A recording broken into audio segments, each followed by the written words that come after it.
प्रशांत किशोर का जो मापदंड था उसके बैनर तले जो है तारालाही, बहादुरपुर का एक तारालाही पड़ता है, जहां पर जो है प्रशांत किशोर के बैनर तले जो है चुनाव किया गया था, जिसमें जिसको ज़्यादा वोटिंग किया जाएगा, जनता की फीडबैक अच्छी रहेगी, उनको जो है टिकट दिया जाएगा। तो कहीं ना कहीं जिला अध्यक्ष को बहादुरपुर से टिकट दिया गया, उसके बावजूद जिला अध्यक्ष का कल प्रेस कॉन्फ्रेंस किया गया। ऐसे में आप किस प्रकार से देखते हैं? आपको, आप एक संभावित प्रत्याशी रहे, फिर आप क्या इसको कैसे देखते हैं, क्या कहिएगा? तारालाई में जो अंतिम चयन प्रक्रिया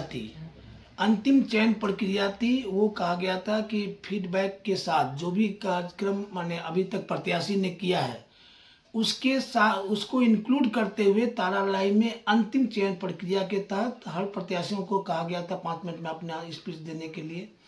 उसके बाद वो वोटिंग का एक की प्रणाली थी, वोटिंग सिस्टम थी। वोटिंग सिस्टम में जहां शुरू होते ही एक जो मोहम्मद कलाम जी जो थे वो अपने समर्थकों को टिकट माने बैलेट पेपर दिलवाने लगे, और फिर उन्हें देख करके सुरेश सिंह के भी समर्थक स्टेज पर चढ़ गए, और ये दोनों ही में जो जनरल पब्लिक था उन्हें बैलेट पेपर नहीं मिला, और बैलेट पेपर अपने समर्थकों को दे करके अपने से टिक मार्क लगा करके उसमें देना शुरू कर दिए, और हंगामा यहाँ तक बढ़ गया कि मारपीट की नौबत आ गई। जो कलामुद्दीन के ही एक माने चेहरे को, एक स्टाफ को मार भी लगी थी, जो कि बहुत बुरा हुआ। अच्छा, क्या लग रहा है कि ये सोची समझी राजनीति की तरह हुआ है? इसको आप किस प्रकार से देखते हैं? हाँ, ये बाद में हम लोगों को कुछ भनक लगी कि ये आमिर हैदर साहब की एक सोची समझी चाल थी, जो नहीं होना चाहिए था, क्योंकि हमें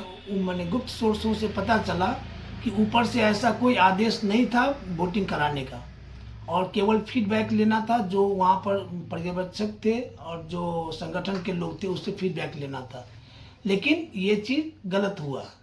तो अब इस कांड के बाद, तारालाही के कार्यक्रम के बाद, काफ़ी जो उन्हें टिकट जो मिला है, अभी जो जिस पैमाने को आधार बना करके टिकट दिया गया, ये बिल्कुल ही गलत हुआ है, क्योंकि फील्ड में जितने भी प्रत्याशी ने प्रचार किया था उन्हें, लेकिन बैलेट पेपर वाली जो बात हुई है, ये ऊपर से पता चला कि ये सब निराधार थी, ये सब कराने की जरूरत नहीं थी, कि बहुतों जगह जो फीडबैक लिया गया था विदाउट माने ये वोटिंग का। अच्छा, सूत्रों के हवाले से ये भी पता चला है कि प्रशांत किशोर जो टिकट की दिए हैं वो पैसा लेके सबको टिकट दिए हैं, ऐसा सुनने में आ रहा है। क्या लग रहा है आपको? आप एक प्रत्याशी हैं। शायद ऐसा ही है, क्योंकि एक नए चेहरे को किसी फील्ड में उतारने के लिए बिना किसी वजह के प्रशांत किशोर एक नए चेहरे को जब फील्ड में उतार देते हैं तो उसके पीछे कोई ना कोई कारण है। अच्छा, क्या लग रहा है कितने रुपए की उगाही की गई इस टिकट को लेन देन में? लिए होंगे, करोड़ों रुपए से कम नहीं। जो दूसरे पार्टी के लोग जो करते हैं, नेता, मतलब आप ये कहिए कि बहादुरपुर से आमिर हैदर को मिला, पैसे के खेलबेल से टिकट मिले? पैसे के खेलबेल नहीं हुआ है। वो दरभंगा से ही जो दूसरा जो सीट है,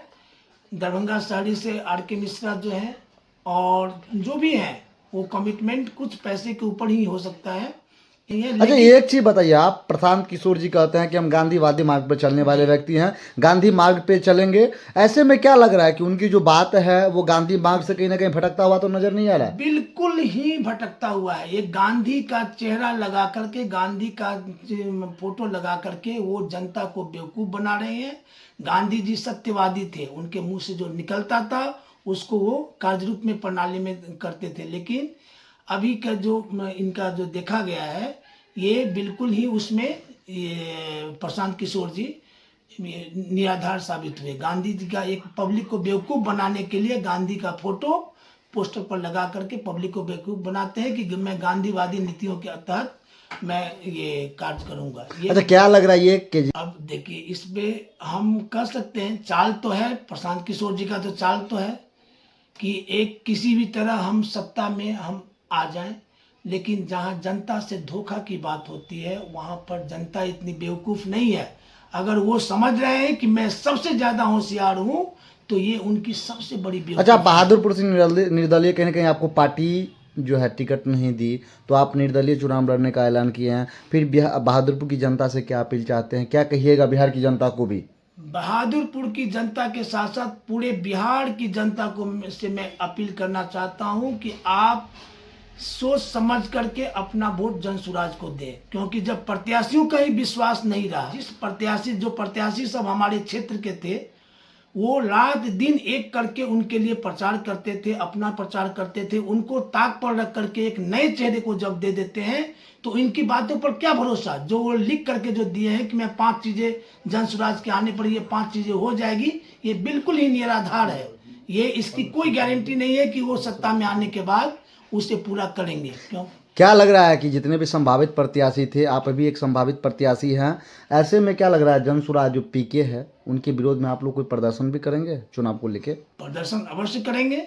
जो भी प्रत्याशी जिनको भी टिकट नहीं मिला है, जहां जहां क्षेत्र से, जिस क्षेत्र से प्रत्याशियों में से ही चयन किया गया वहां तक तो बात ठीक है, लेकिन ऐसे क्षेत्र जहां पर बिल्कुल ही प्रत्याशियों का ध्यान नहीं रह गया, हम लोग एकजुट बना करके प्रशांत जी का विरोध करेंगे। क्या लग रहा है चुनाव में इसकी खामियाबा भुगतना पड़ेगा? खामियाजा बिल्कुल भुगतना पड़ेगा। जनता से धोखा जो करने वाले को कभी माफ नहीं किया जाता है। जिनकी कथनी और करनी में अंतर है, ऐसे लोग समाज के लिए बहिष्कृत किए जाते हैं। अच्छा, सुनने में ये भी आ रहा है कि कहीं ना कहीं लोग की जो फीडबैक है वो लोग ये भी कह रहे हैं कि आखिरकार जन स्वराज के सूत्रधार प्रशांत किशोर अपने पार्टी के अपने सदस्य को नहीं हुए तो क्या बिहार की जनता को होंगे? ऐसे में आपका बस सही बात है, आपका अंदाजा सही है। जब अपने जिस सदस्य, ये मेरा कोई अंदाजा नहीं है, ये लोगों की फीडबैक है। हाँ, ये आपके संभावित प्रत्याशी की फीडबैक है। सही फीडबैक है कि जब प्रत्याशी, जो आज जनता से तो एक दिन मुलाकात होती है, जो प्रत्याशी रात दिन एक करके उनके लिए चुनाव प्रचार किए,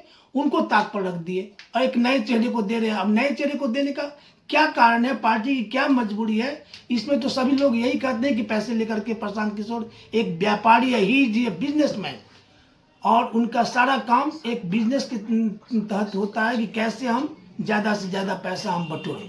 अच्छा, एक बात और मैं जानना चाहूंगा जी कि संभावित प्रत्याशी 9 लोग हैं जी। और 9 लोगों से 21,000 रुपया करके उनको आवेदन कराया गया जी कि आपको प्रत्याशी बनाया जाएगा। जी और ऐसे 243 विधानसभा है, वो सारे जगह लिया गया। कहीं ना कहीं प्रशांत किशोर पैसे की उगाही कर रहे हैं। उगाही कर रहे हैं, सही बात है।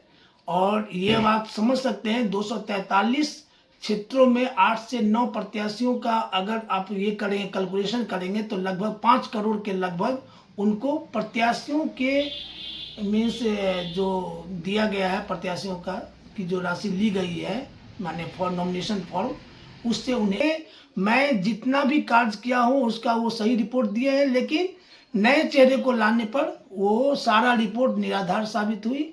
उस रिपोर्ट का कोई मायना ही नहीं। जहाँ पैसे की राजनीति होती है वो सारा रिपोर्ट धरा का धरा रह जाता है। क्या परिचय हो आपका? मेरा नाम विनय कुमार सिंह, मैं सिनवाड़ा गांव का रहने वाला हूँ। सिनवाड़ा पंचायत का ही एक सिनवाड़ा गांव है, उसका रहने वाला हूँ, और बहादुरपुर क्षेत्र से जन स्वराज का संभावित प्रत्याशी था। लेकिन अब तो निर्दलीय चुनाव लड़ना है। अब मुझे कोई संकोच नहीं है।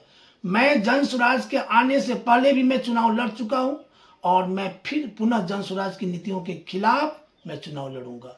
और मैं उम्मीद करता हूं कि मैं निर्दलीय बन करके इस बार मैं जीत करके दिखाऊंगा कि जन स्वराज की हमें जरूरत नहीं है तुम्हारे जीतने के लिए। जन स्वराज की ही पूंछ पकड़ के मैं चलूं, ऐसा कोई नहीं है।